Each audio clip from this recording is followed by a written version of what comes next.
نحمده ونصلي ونسلم على رسوله الكريم أما بعد فأعوذ بالله من الشيطان الرجيم بسم الله الرحمن الرحيم رب هب لي حكما والحقني بالصالحين واجعل لي لسان صدق في الآخرين واجعلني من ورثة جنة النعيم واغفر لأبي إنه كان من الضالين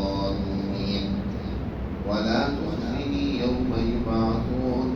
يوم لا ينفع مال ولا بنون إلا من أتى الله بقلب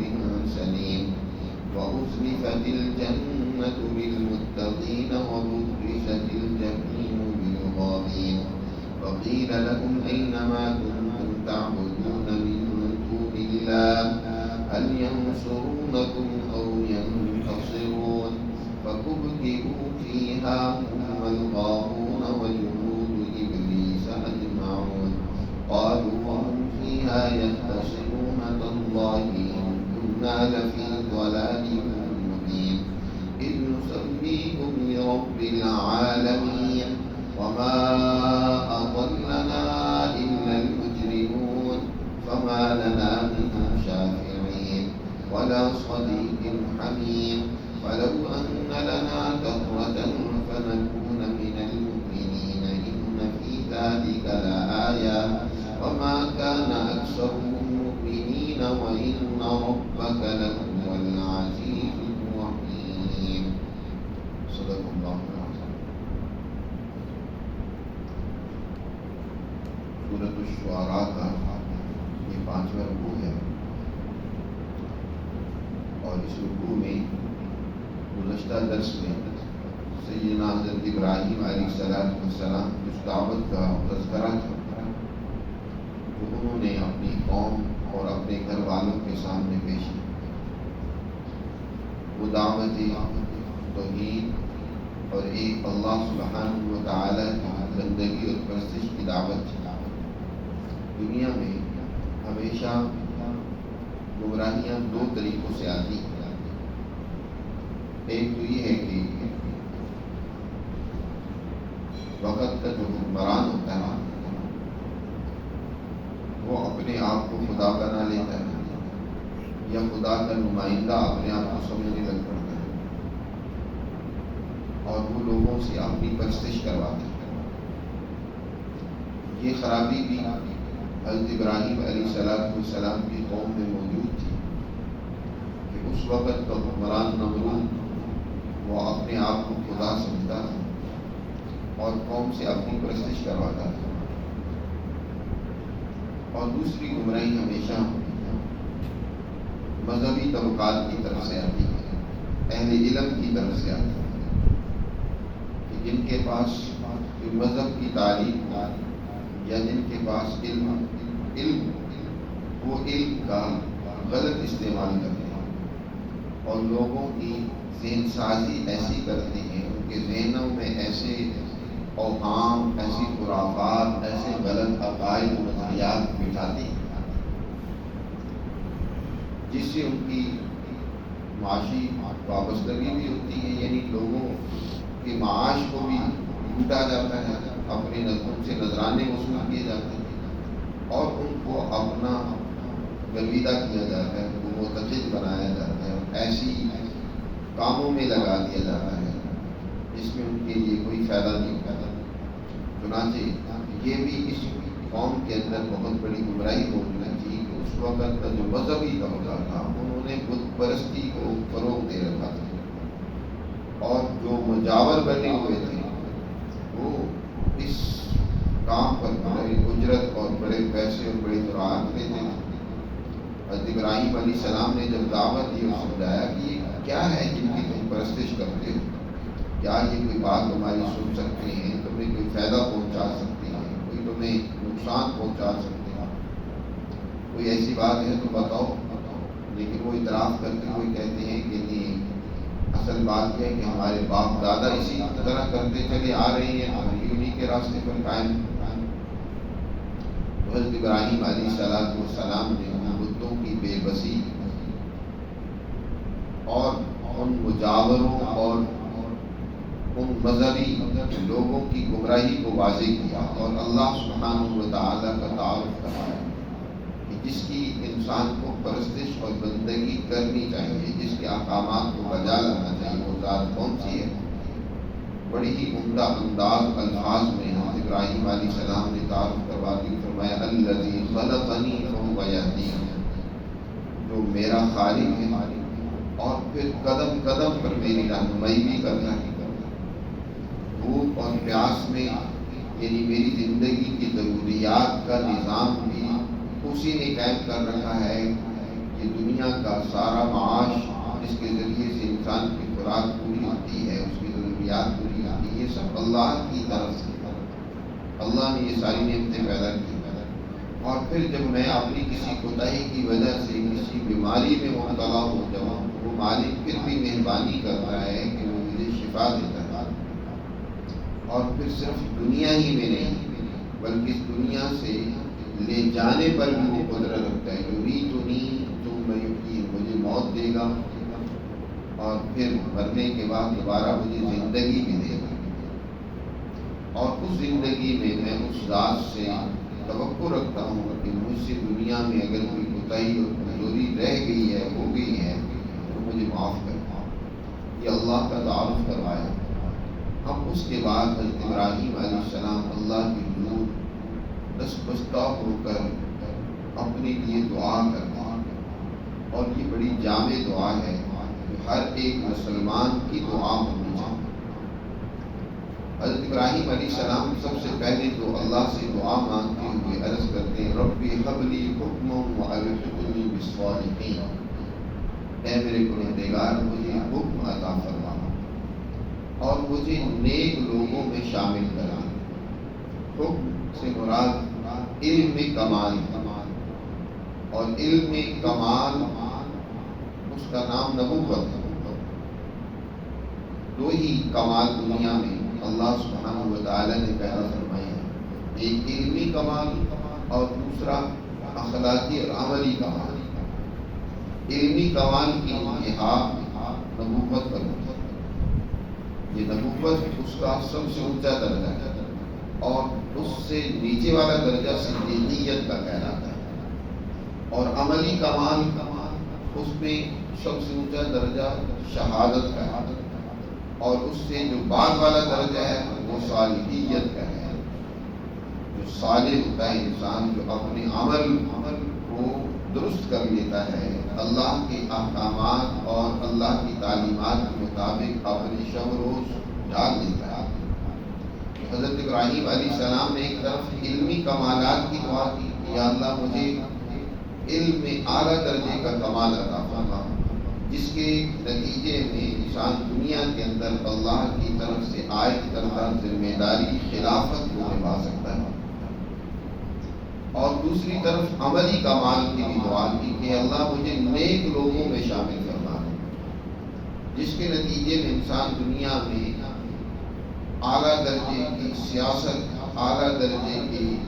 عمل کو، اعلیٰ درجے کے اخلاق کو فروغ دے سکتا ہے۔ ایک اور بات جو یہاں سمجھنے کی ہے کہ ابراہیم خلیل اللہ ہے،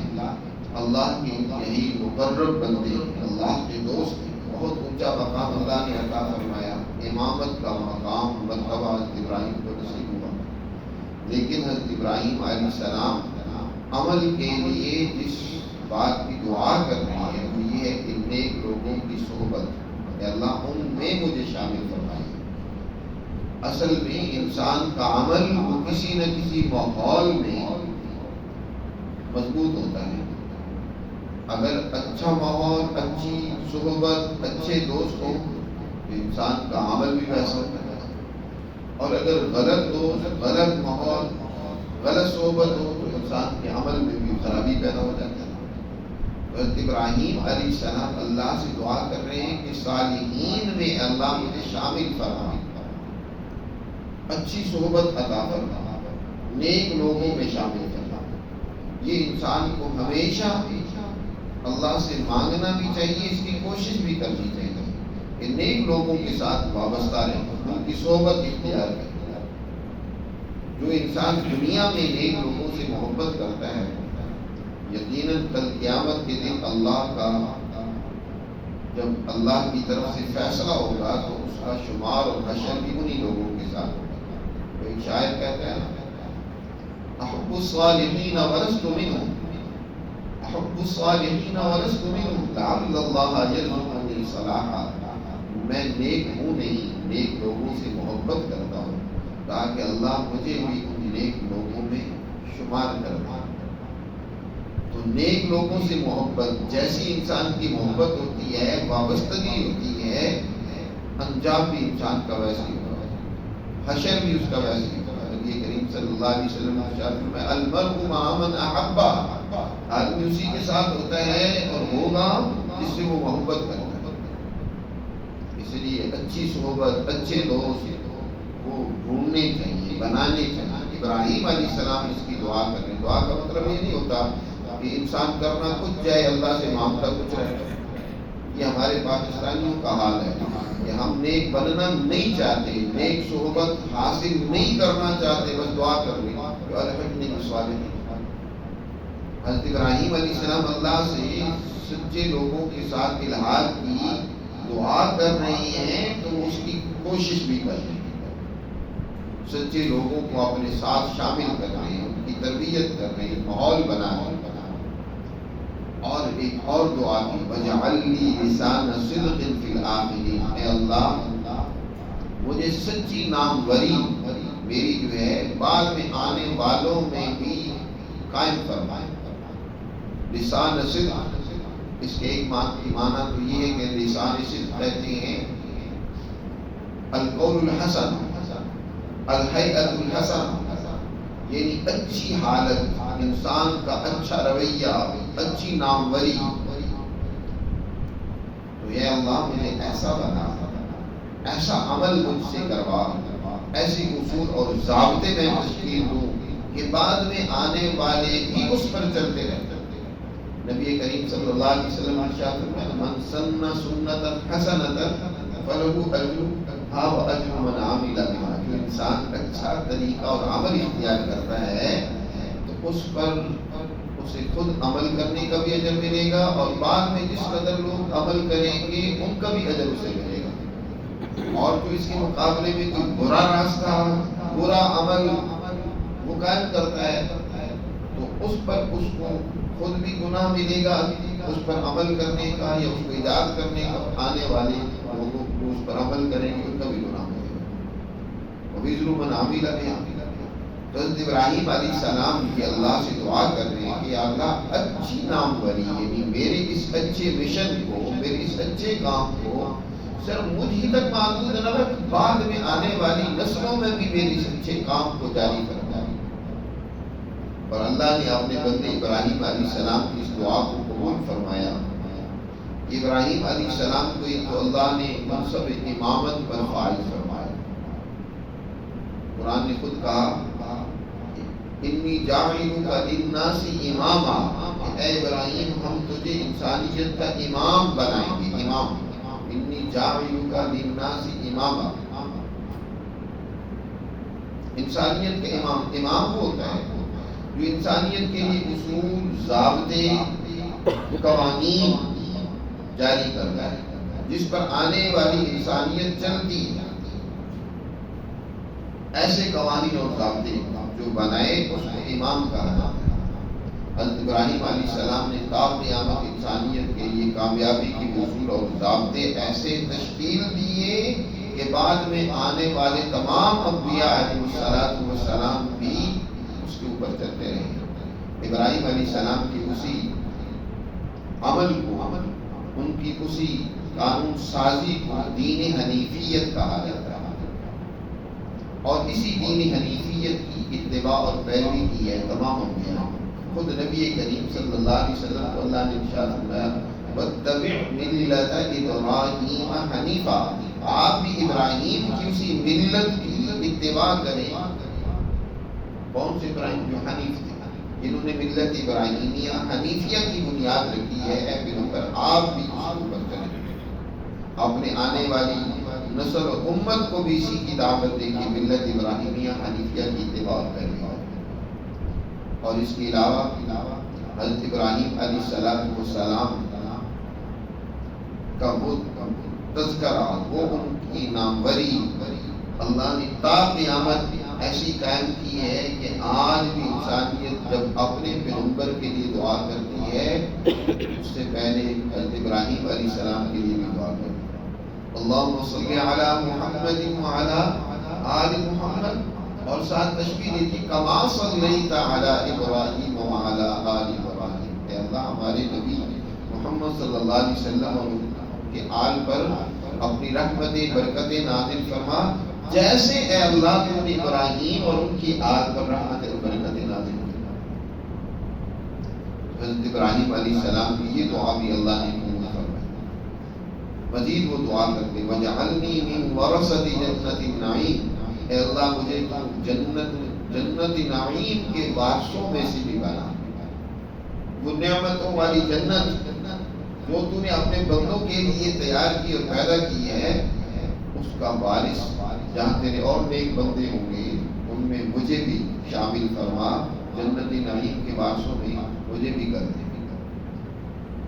وَاغْفِرْ لِأَبِي إِنَّهُ كَانَ مِنَ الضَّالِّينَ، حضرت ابراہیم علیہ السلام کا گھرانہ بھی کیونکہ بت پرستی کا شکار تھا، خود ان کے چچا آدر وہ بھی بت پرستی میں مبتلا تھے، نہ صرف بت پرستی کرتے تھے بلکہ بت فروشی اور بت تراشی بھی کیا کرتے تھے، بتوں کو بنایا بھی کرتے تھے۔ تو اپنے باپ کے اس عمل سے بڑے رنجیدہ ہیں، پریشان ہیں، اللہ سے دعا کرتے ہیں کہ اللہ انہیں ایمان کی توفیق عطا فرما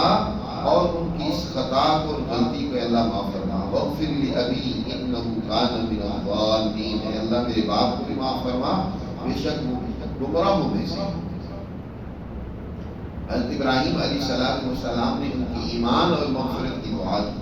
لیکن جب ابراہیم علیہ السلام کو بعد میں پتہ چلا کہ میرے والد کے لیے ہدایت ممکن نہیں ہے، تو پھر حضرت ابراہیم نے تبرأ منہ،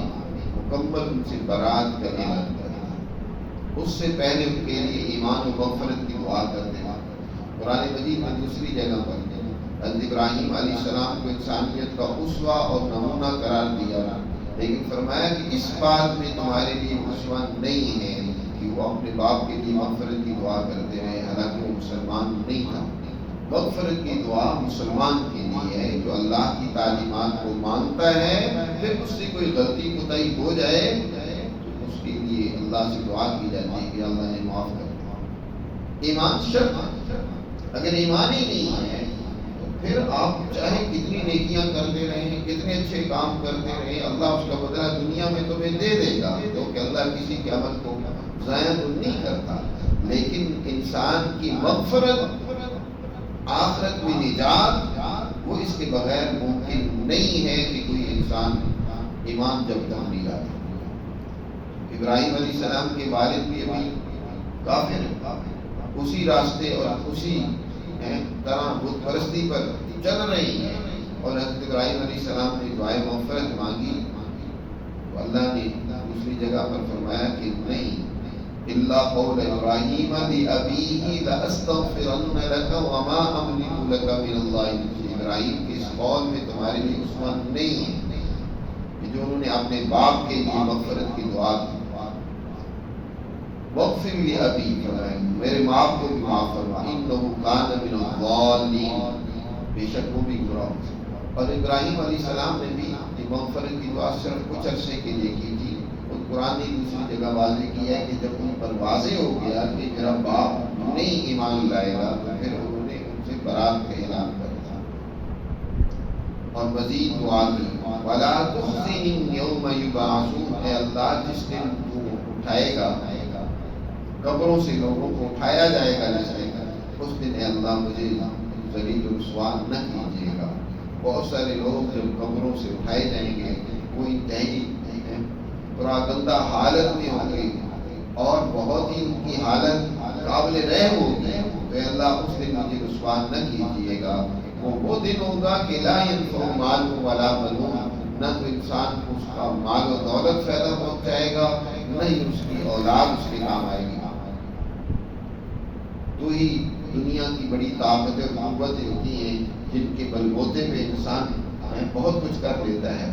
مالی طاقت و قوت ہے. انسان کے پاس سرمایہ وافر مقدار میں ہو تو سرمایہ کے بلبوتے پہ وہ ججوں کو خرید لیتا ہے, جرنیلوں کو خرید لیتا ہے, جو چاہے بدماشیاں کر لیتا ہے. اور دوسرا یہ کہ افرادی طاقت و قوت ہو انسان کے پاس. اور سب سے بہترین افرادی طاقت وہ اولاد کی ہوتی ہے کہ کسی کے گبرو جوان بیٹے ہوں, اس کا ہر اچھے برے کام میں ساتھ دینے والے. کل جب قیامت کے دن اللہ کے حضور پیشی ہوگی تو نہ وہاں کوئی مال و دولت کام آئے گی نہ اولاد, بلکہ قرآن نے دوسری جگہ پر فرمایا یوم یفر المرء من اخیہ و امہ و ابیہ و صاحبتہ و بنیہ. اس دن انسان سے اس کے تمام وہ قریبی رشتے, اس کی اولاد, اس کی بیوی, اس کے ماں باپ, سبھی اس سے دور بھاگیں گے. کوئی بھی اس کے قریب نہیں جائے گا. اس کی مدد کرنا تو دور کی بات, کوئی اس کی بات نہیں سنے گا. اور اسی طرح ایک انسان اس دن دنیا کے سارے خزانے پیش کرنا چاہے گا. لو یفتدی من عذاب یومئذ ببنیہ وصاحبتہ وأخیہ وفصیلتہ التی تؤویہ ومن فی الارض جمیعا ثم ینجیہ. اللہ اس دن ایک انسان چاہے گا کہ سارا کچھ ہے اللہ مجھ سے لے لے, جو کچھ زمین میں یہ سب کچھ لے لے, میری اولاد میرے بدلے میں پکڑ لے. لیکن کل اللہ فرماتے وہاں یہ نہیں, تمہاری نہ مال چلے گا نہ اولاد چلے گی. اسی کو ابراہیم نے کہا یوم لا ینفع مال ولا بنون, جس دن نہ تو انسان کا مال اسے نفع دے گا نہ اولاد. اس دن تو جو کام آنے والی چیز ہے وہ یہ الا من اتى اللہ بقلب سلیم, جو اللہ کے حضور ایسا دل لے کر آیا جو سلیم تھا. سلیم دل کے ساتھ جو آیا وہ انسان کامیاب ہوا. اس کو وہ دل سلامتی والا ہی فائدہ دے گا. قلب سلیم وہ دل جس کے اندر ایمان, جس کے اندر شکوک و شبہات نہ ہو, جو مریض قلب نہ ہو, بیمار نہ ہو. جیسے کہ منافق کا دل ہے وہ شکوک بھی قلوب مرض ہو, ان کے دلوں میں بیماری ہے, روگ ہے منافقت کا, بد اخلاقی کا, بے حیائی کا. جن کے دلوں میں شکوک و شبہات بھرے ہوتے ہیں وہ نہیں دل, بلکہ وہ دل جس کے دل کے اندر خالص اللہ کی محبت ہوتی ہے, اللہ کی تعلیمات پر یقین ہوتا ہے. الجنید بغدادی رحمۃ اللہ علیہ فرماتے ہیں سلیم اسے کہتے ہیں کہ جس کو سانپ ڈسے, سانپ جب ڈستا ہے نا تو پھر انسان اس کا زہر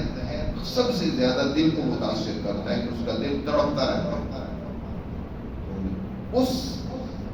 لذیذ کی طرح, سانپ کے ڈسوے کی طرح جس کا دل اللہ کے خوف سے ہر وقت تڑپتا ہے, لرزتا ہے, وہ در حقیقت قلب سلیم ہے. اللہ سے یوں ڈرے تو وہ قلب جس نے دنیا میں اپنے اندر پیدا کر لیا اس کو یہ دل کام دے گا.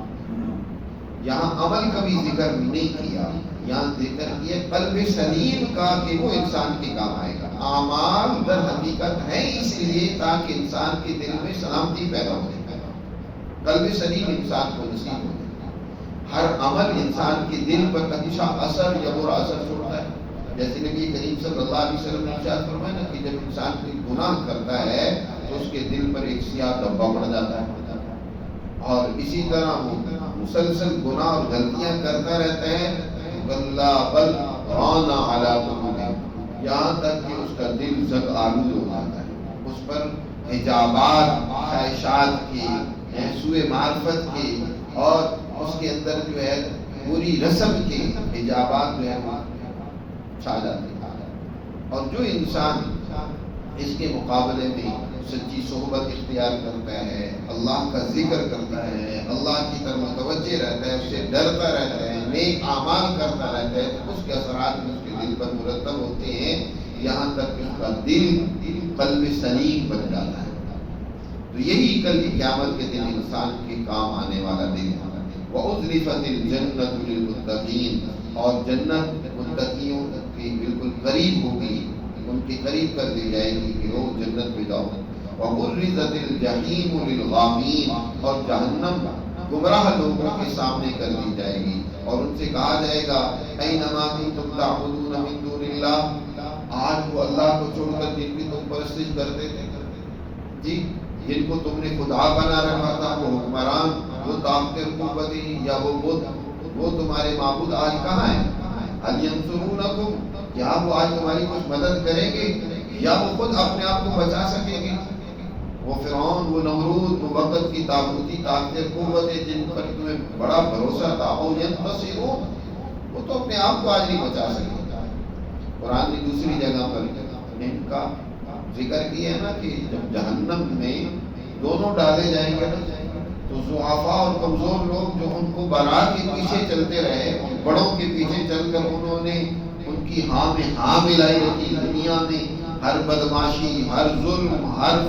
خرابی میں ان کے ساتھ رہے، ان کے شریک کار رہے، اس وقت کہیں گے کہ تمہاری خرابیوں سے آج ہم جہنم میں آئے ہیں، کیا آج تم ہماری مدد کرو گے؟ وہ صاف اعلان کرتے ہوئے کہیں گے کہ آج ہم تمہارے کسی کام آنے والے نہیں ہیں، تمہاری اپنی غلطیاں تھیں جو تم نے کی ہیں، بلکہ آج ہم دونوں کا اسی طرح برا حشر ہوا ہے۔ قرآن مجید نے بڑی تفصیل کے ساتھ فقراء کا اور اس طرح ضعفاء کا مکالمہ ذکر کی ہے۔ تو کل قیامت کے دن ان سے پوچھا جائے گا هل ينصرونکم، وہ عبادت کرنے والے پوچھیں گے کہ آج تم ہماری کچھ مدد کرو گے یا تم اپنے آپ خود بچا سکتے ہو کہ نہیں؟ او ينتصرون، لیکن کہاں فَكُبْكِبُوا فِيهَا هُمْ وَالْغَاوُونَ وَجُنُودُ إِبْلِيسَ أَجْمَعُونَ، سب اوندے منہ اس جہنم کے اندر ڈال دیے جائیں گے، ہم وہ جن کی وہ پرستش کرتے تھے، وہ اور والغاوون، اور جو گمراہ تھے، راستے سے بھٹکے ہوئے تھے، جو ان کے پیچھے چلنے والے تھے، اور بلکہ وجنود ابلیس، ابلیس کے سارے لشکر اجمعون، سب کے سب اس دن جہنم میں پھینک دیے جائیں گے۔ قالوا وهم فيها يختصمون، اور اس جہنم میں وہ آپس میں جھگڑتی ہوئی مکالمہ کریں گے، ایک دوسرے کو لام تان کریں گے، ایک دوسرے کو کہیں گے تمہاری وجہ سے آج ہم پکڑے گئے، بلکہ قسمیں کھاتے ہوئے کہیں گے ان كنا لفی ضلال مبین، وہ پرستش کرنے والے، ان کو خدائی کا درجہ دینے والے تھے، وہ کہیں گے بے شک ہم خود ہی گمراہی میں تھے کہ ہم تمہیں رب العالمین کے برابر سمجھتے تھے، ہر بات میں تمہاری تائید کرنا، ہر بات کو تمہارا حکم سمجھ کر اس پر عمل کرنا، یہ ہمارا کام تھا کہ ہم نے تمہیں رب العالمین بنا رکھا تھا۔ وما اضلنا الا المجرمون، اور نہیں ہمیں گمراہ کیا مگر ان بڑے مجرموں نے ہمیں گمراہی میں مبتلا کیا ہے۔ کیا جیسے آج ایمان والوں کی سفارشیں ہو رہی ہیں، اللہ کے پیغمبر ان کی سفارشیں کر رہے ہیں، ایمان والوں کی، کمزور ایمان والوں کی سفارشیں کر رہے ہوں گے، کیا کوئی آج ہمارا بھی سفارشی ہے؟ وہاں دوستی بھی کام آئے گی، سچی مخلصانہ دوستی جو انسان دنیا میں ان دوسرے انسان کے ساتھ محض اللہ کے لیے محبت دوستی رکھتا تھا، تو وہاں وہ دوست بھی ایک دوسرے کے کام آئیں گے، لیکن ان کی کوئی کام آنے والا نہیں ہوگا، اس لیے کہیں گے فما لنا من شافعین، آج ہمارا تو کوئی سفارشی نہیں، ولا صدیق حمیم، اور کوئی ہمارا مخلص دوست نہیں ہے جو ہماری مدد اور ہمارے کام آ سکے۔ دنیا میں دوستی بھی مفاد کی تھی، خالص دوستی تو تھی نہیں، اللہ کے لیے دوستی تو تھی نہیں، اس سے یہ بھی معلوم ہوا کہ ایمان والوں سے محبت اور دوستی ہونی چاہیے۔ حضرت حسن بصری رحمۃ اللہ علیہ فرماتے ہیں کہ لوگوں زیادہ سے زیادہ ایمان والوں کو اپنا دوست بناؤ، کیونکہ کل یہ دوستی بھی تمہارے کام آئے گی۔ سچے مخلص دوست، ایمان والے دوست، وہ کل تمہاری مدد کریں گے، اللہ کی حضور کوئی تمہاری کمزوری کوتاہی ہوگی تو اس کی سفارش کریں گے کہ یا اللہ یہ میرا دوست ہے، اس کی غلطی کو معاف کر دیں۔ لیکن اس کے مقابلے میں جو ظالم کافر ہوں گے تو ان کا تو کوئی سفارشی، کوئی دوست نہیں ہوگا، اس دن وہ خواہش اور تمنا کریں گے فَلَوْ أَنَّ لَنَا كَرَّةً فَنَكُونَ مِنَ الْمُؤْمِنِينَ، کاش کہ ابھی ہمیں دوبارہ دنیا میں لوٹنا نصیب ہو اور ہم مومن بن کر آئیں، فَنَكُونَ مِنَ الْمُؤْمِنِينَ، اب سچے مخلص مومن بن کر ہم آئیں۔ لیکن کہاں وہ وقت تو گزر چکا۔ دیکھو ابراہیم علیہ السلام کا یہ واقعہ قرآن نے ذکر کیا کہ انہوں نے اللہ کے حضور کس طریقے سے اپنے لیے اللہ سے دعائیں کی اور اسی طرح رہتی اور تا قیامت انسانیت کی ہدایت کی دعائیں کی، اور کل قیامت کے دن کیا انسان پر احوال طاری ہوگی اس کو بیان کیا، واضح کیا ہے۔ اور آخر میں فرمایا ان فی ذالک لآیہ، اے مکہ کے مشرکوں تم بھی اپنے آپ کو ابراہیم کی اولاد سے کہتے ہو تو تمہارے لیے ابراہیم علیہ السلام کے اس واقعے میں بڑی نشانی ہے، لیکن بات یہ کہ وما کان اکثر المؤمنین، ان میں سے اکثر ماننے والے نہیں ہیں،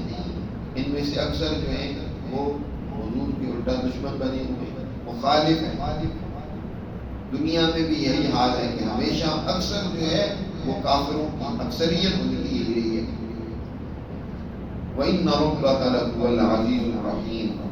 یاد رکھو بے شک تمہارا رب وہ بڑا زبردست بھی ہے، وہ کسی کو سزا دینا چاہے دنیا میں بھی دیتا ہے، لیکن وہ رحیم بھی ہے کہ دنیا میں ہر ایک پر رحم کرتا ہے اور اس کو موقع دیتا ہے سمجھنے کا، سنبھلنے کا، اپنے اعمال کو درست کرنے کا، اس لیے کہ وہ بڑا رحیم ہے۔ اللہ ہمیں سمجھ نصیب فرمائے اور حضرت ابراہیم علیہ السلام کی اسوے اور ان کی تعلیمات سے بھرپور فائدہ اٹھا کر جو قرآن مقدس نے ہمارے لیے بیان کی ہیں ان پر عمل کرنے کی